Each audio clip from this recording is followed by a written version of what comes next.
Сәлем достар, бүгін сіздермен Қазақ Тренд каналы.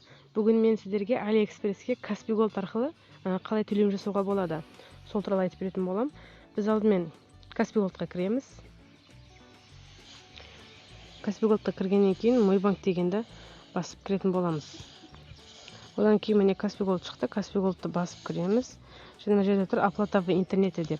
Осы оплата в интернете дегенді басамыз. Одан кейін мына жерде шықты, мына открыт доступ деп, біздің қазір доступымыз закрыт, не көріп тұрғанымыз төбеде құлып тұр. Бізде қазір құлтаулы тұр. Соны астындағы открыт доступ деп көк жазумен жазылып тұр. Соны басып біз ашуымыз керек. Және оны басқаннан кейін міне бізде шықты. Бір айға лимит береді. 25 мың, 50 мың, 100 мың әртүрлі лимит береді. Сол біздің тек қана бір айлық құртатын мөлшеріміз. Бір айдың ішінде мен осынша қаражат жұмсауға рұқсат беремін деген сияқты түсініп, негізінен бұл осы бір айдың ішінде мен 50 мың теңге, 25 мың теңге құртам, одан артық ақша құртпаймын, тек осы ғана рұқсат беріңіз деген сияқты өзіңіз белгілеп қоясыз. Қалағаныңызды белгілесеңіз болады. 25 мың, 50 мың.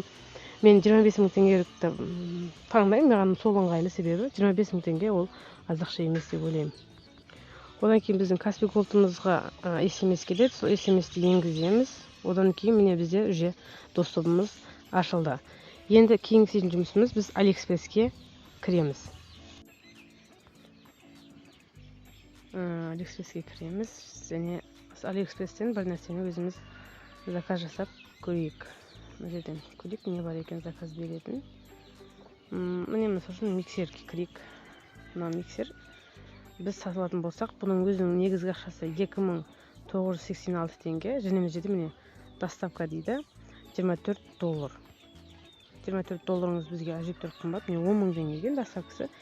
Енді сіздер өздеріңіз таңдасаңыздар болады, бесплатный доставкалар да бар, бірақ олар бесплатный доставка болған үшін миксердің өзінің сені сәл ары кетсе 4 мың 5 мың теңге болатын шығар. Енді мен сізге мысал ретінде көрсетемін, қалай төлем жасау керек екенін. Продолжить дегенді басамыз. Міне 13 мың 280 теңге болды. Міне астында тұр, примерно барлық сомасы, жалпы сомасы осы деп. Оформить заказ дегенді басамыз, және мына жерде Kiwi кошелек немесе добавить карта. Біздікі Каспий Голдымызбен төлем жасайтын болғандықтан добавить карта дегенді басамыз. Және мына жерде шықты. Мына жерге сіздер өздеріңіздің данныйларыңызды жазасыздар. Мына бірінші жерге номер карта. Пластик карточканың алдыңғы бетінде 20 сандық сан бар. Сол 20 сандық саны жазасыздар. Және имя владелец, сол пластик карточка кімнің атында, соны жазасыздар. Мынау пластик карточканың жарамдылық мерзімі, пластик карточканың сол алдында тұрады, қай уақытқа дейін жарамды екенін соны жазасыздар. Және пластик карточканың бетін теріс отырсаңыздар, арқасында 3 сандық CV код бар. Сол CV кодты енгізесіздер және подтвердить дегенді басасыздар. Бұл жерден бұны басқаннан кейін сіздерден төлемді қабылдап алады. Төлемді қабылдап алғаннан кейін өзіңізге керек нәрсені алып болғаныңыздан кейін сіздерге бір айта кететін бір жайт, ләжі болса сіздің бұл кошелегіңіз осы AliExpress'те сақталып қалады. Оны өшіріп тастаңыздар. Оны өшіру үшін мой профильге кіреміз. Және астына түссеңіздер, міне кошелек деп тұр. Осы кошелек дегенді басамыз. Және міне астына тұр мой банковский карта деп. Осы банковский картаға кірсеңіздер, мына жерде сіздердің счеттарыңыз жазылдырады. Қасында удалить деген жазумен. Сол удалить дегенді басып, өшіріп тастасаңыздар.